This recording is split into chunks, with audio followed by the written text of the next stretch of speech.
The chilling wind howled through the ancient forest, whispering a haunting melody and hums of secrets from the past.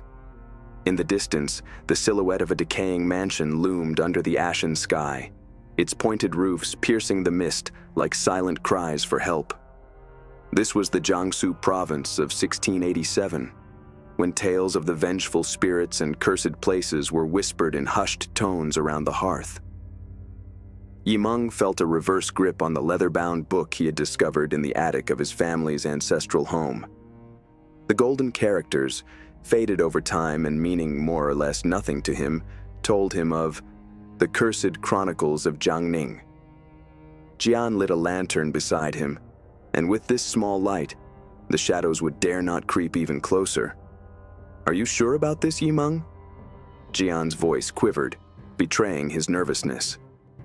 "We have to know the truth," Yimeng replied firmly. "If even half of what this book says is real, we might uncover the reason for the strange occurrences in our village."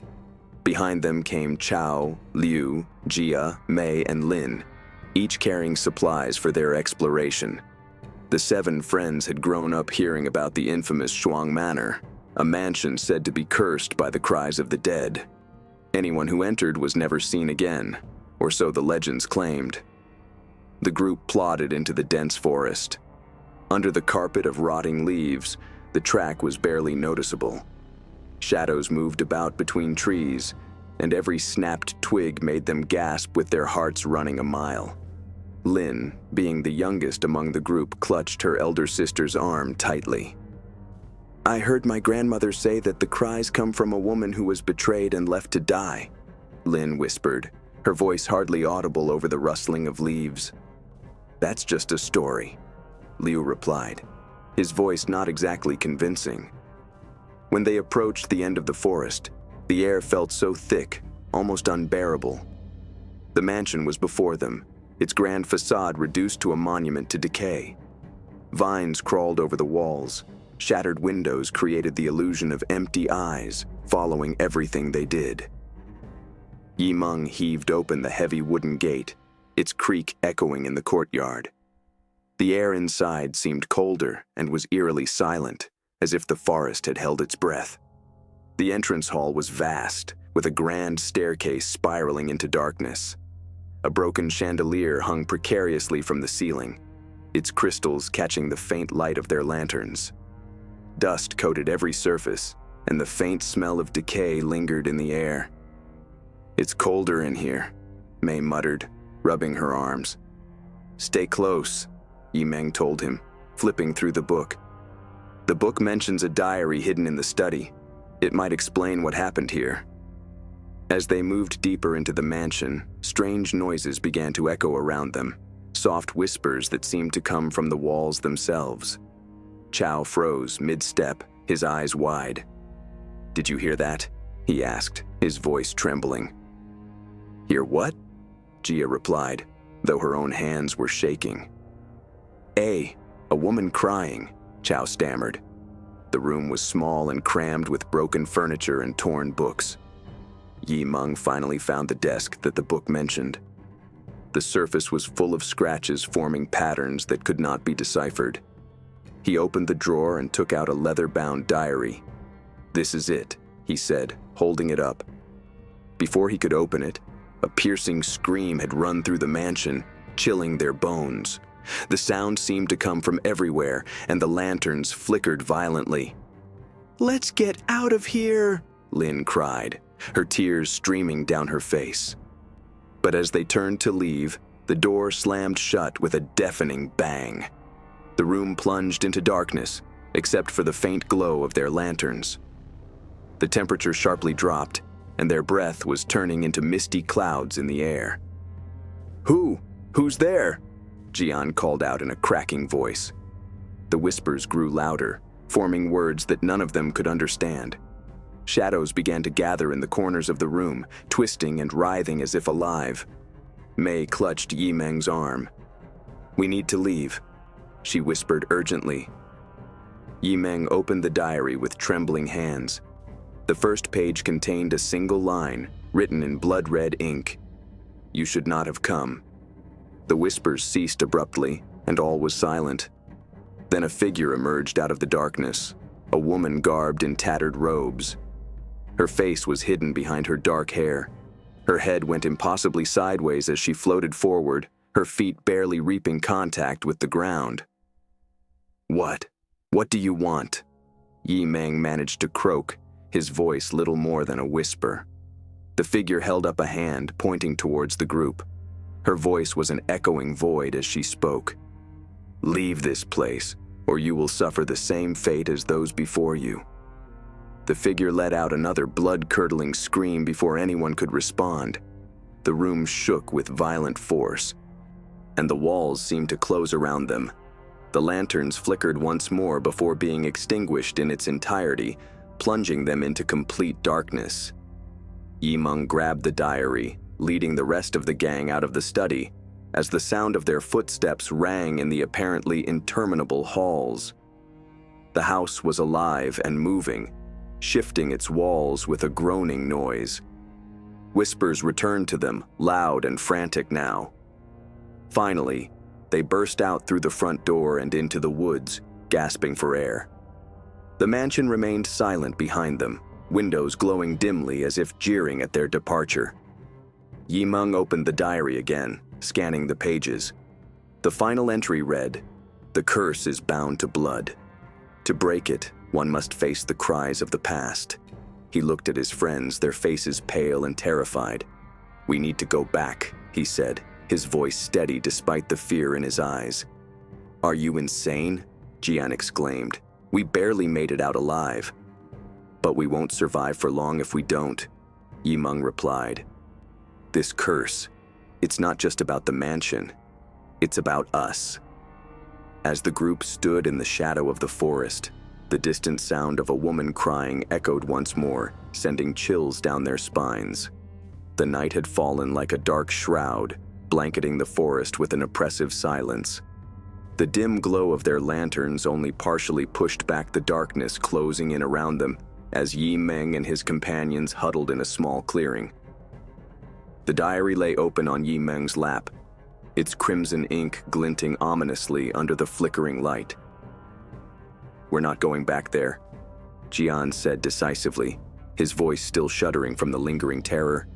"That thing warned us to leave. We should listen." "But what about the curse?" Yi Meng countered quietly but firmly. "It's not just about the mansion. It's about us now. Did you feel it? That thing wasn't just haunting the house. It's tied to something deeper." Liu nodded hesitantly. "The moment we stepped inside, it felt like something attached itself to us. Even now I can feel it, like eyes watching from the shadows." Chao shivered, his hands gripping the hilt of a small knife. "Then what do we do? Just wait for whatever that was to come for us?" Yi Meng's eyes lowered to the diary. "The last entry said we have to face the cries of the past.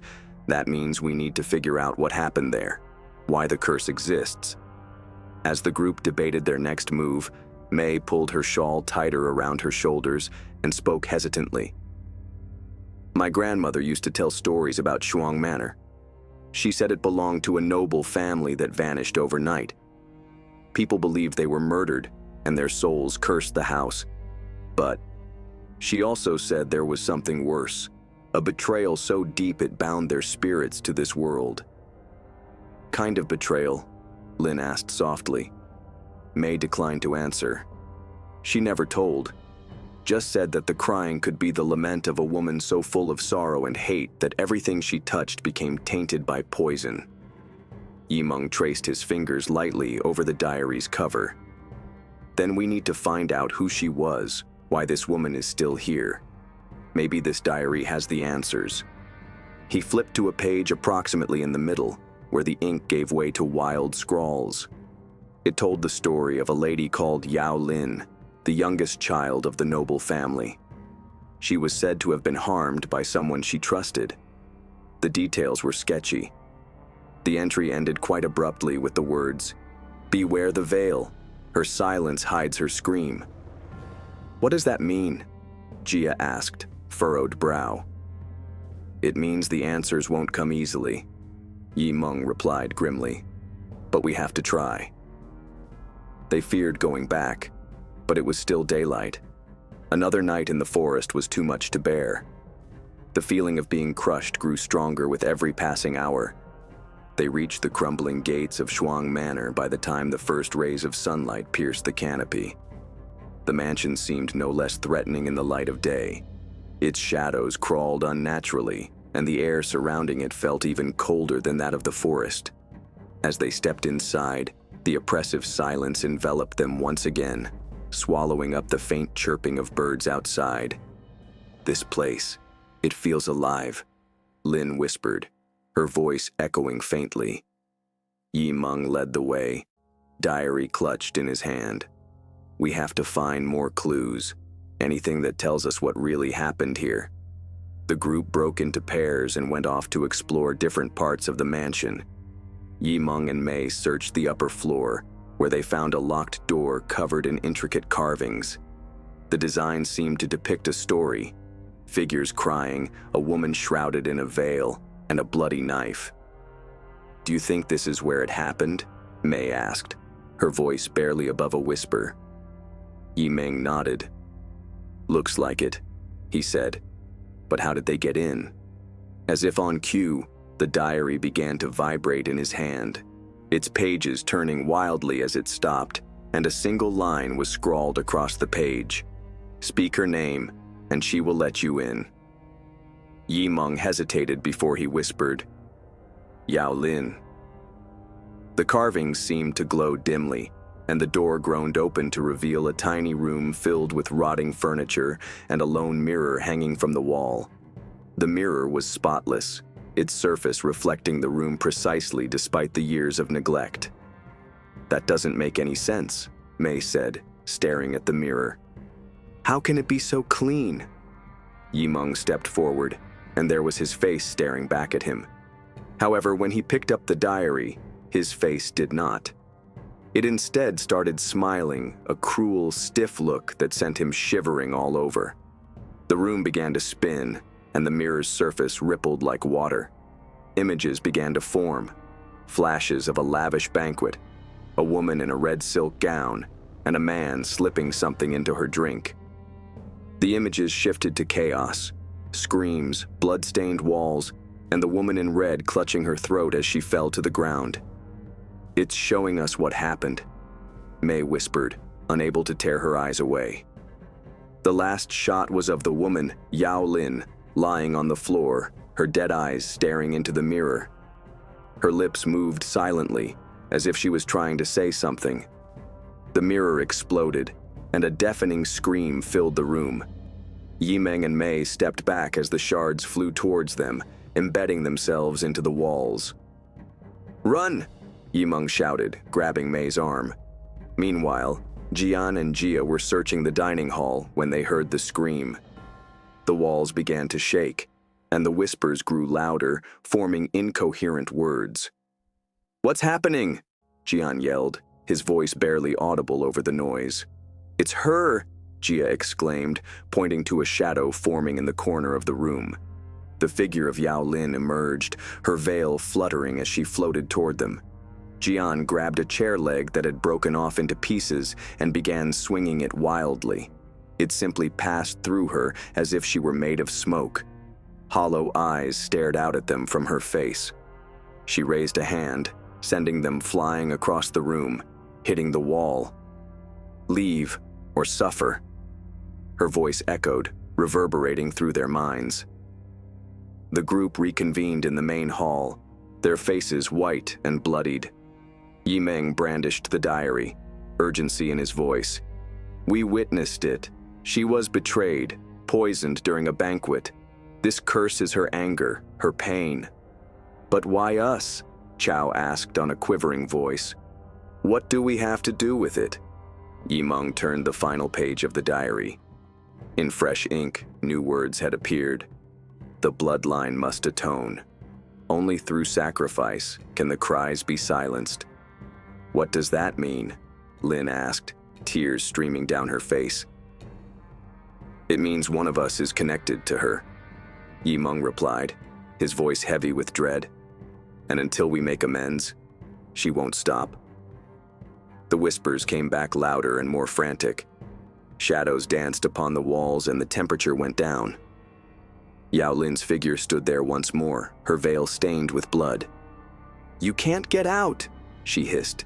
"The sins of the past will consume you." The group cowered together, the fear palpable. Yi Ming held up the diary, shouting out, "We're trying to help you. Tell us what we need to do." Yao Lin stopped, her shape wavering. For one instant, a glimpse of face was visible, through beautiful, yet anguished. "End my pain," she whispered before she disappeared into darkness. The others stood there speechless, the heaviness of her words sinking in. Yi Ming shut the diary with a hardened resolve. "We have to work out what she meant," he said. "If we do not, no one of us will live to tell the tale." With shadows encroaching from all sides, once more a faint scream of a crying woman could be heard, increasing with every ticking of the seconds.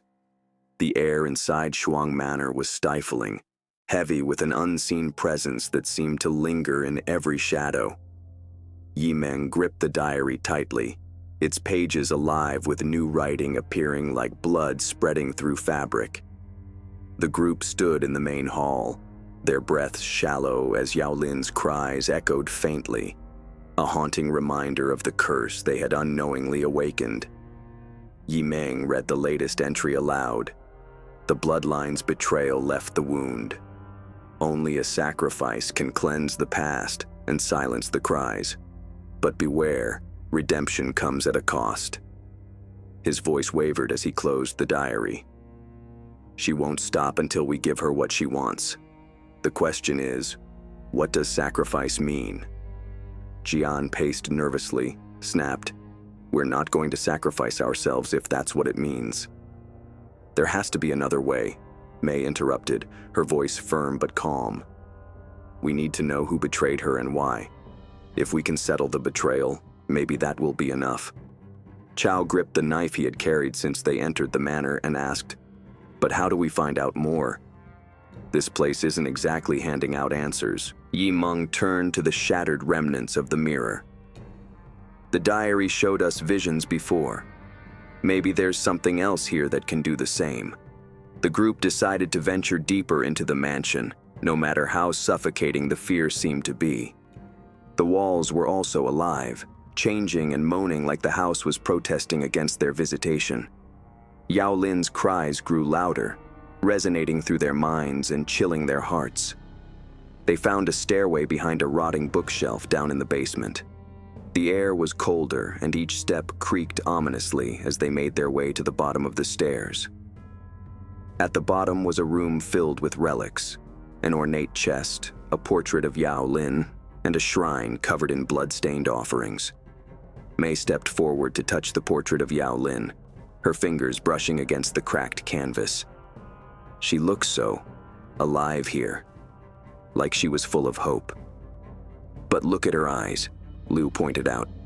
"There's sadness, even in this painting." Yi Ming opened the chest, revealing letters and trinkets wrapped in silk. He carefully unfolded one of the letters and read it aloud. "Dearest Yao Lin, you have brought joy into my life, and I cannot wait to make you my wife. But there are forces beyond our control that conspire against us. Trust no one, not even those closest to you. I will protect you, no matter the cost. With love, Junwei." "Junwei," Lin whispered. "Was he her lover?"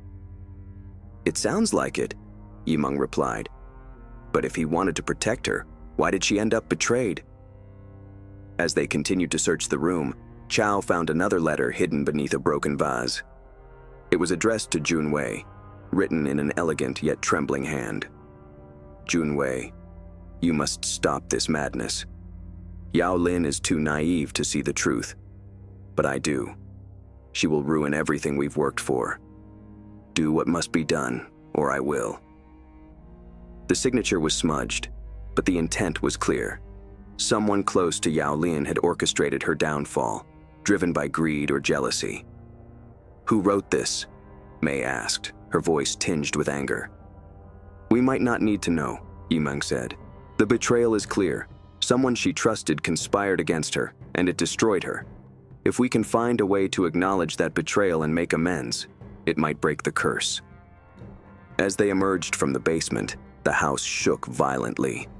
The walls bled black ichor, and Yao Lin's form appeared at the top of the grand staircase, her veil billowing like smoke. Her hollow eyes fixed on them, and her voice thundered through the hall. You dare to dig into the past, to expose my pain. We're trying to help you, Yimeng shouted. We know you were betrayed, but we don't know by whom. Please, tell us how to end this. Yao Lin descended slowly, her feet never touching the ground. You think words can undo what was done. My trust, my love, they were shattered, and now you must suffer as I have suffered. Abruptly, a force lifted the group off their feet. They were left strewn all over the mansion, alone, and at someone's mercy. Yimeng ended up in the banquet hall. The banquet table was prepared exactly as it had been for the night when Yao Lin had died. Around him were spectral apparitions. They were laughing so hard that the sounds became hollow, twisted. Sitting at the end of the banquet table was Yao Lin. She looked at Yimeng with her vacant eyes. You want redemption? She asked, her voice cold. Then relive my pain.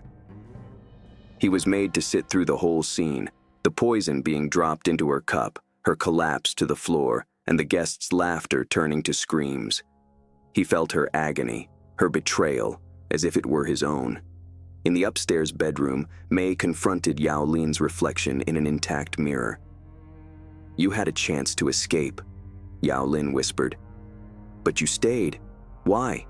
Mei answered truthfully, because running won't solve anything. You deserve peace, and so do we. Jian was found in the basement shrine, with whispers accusing him of cowardice. You cannot help her, they hissed. You will only die here.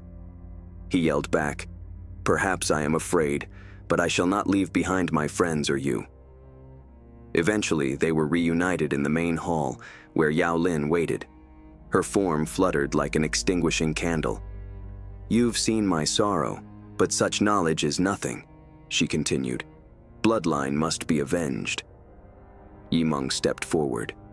What if we give up our lives as a substitute for them? Our lives can grant you freedom. If so, take these. The others protested, but Yimeng silenced them with a look. This has to end. We can't let her suffering continue. Yao Lin hesitated, her form softening. Would you truly sacrifice yourselves for those who wronged me? Yes, Yimeng said firmly, because no one deserves to suffer like you have. As Yao Lin raised her hand, the diary shone brightly. Its pages turned to ash, and the mansion started to collapse around them. You have shown me that not all are as cruel as those I trusted, Yao Lin said, her voice softening. I release you and myself from this curse. Her form dissolved into light, and the group found themselves outside the manor, the sun rising on a new day. As they turned back, Shuang Manor crumbled to dust, with no trace of its dark history. Yimeng held a piece of the diary, the faint words "thank you" scrawled on the last page of it. That's over for her, Mei said softly. But at what price? Yimeng replied. Let's ensure no one else has to suffer like that again.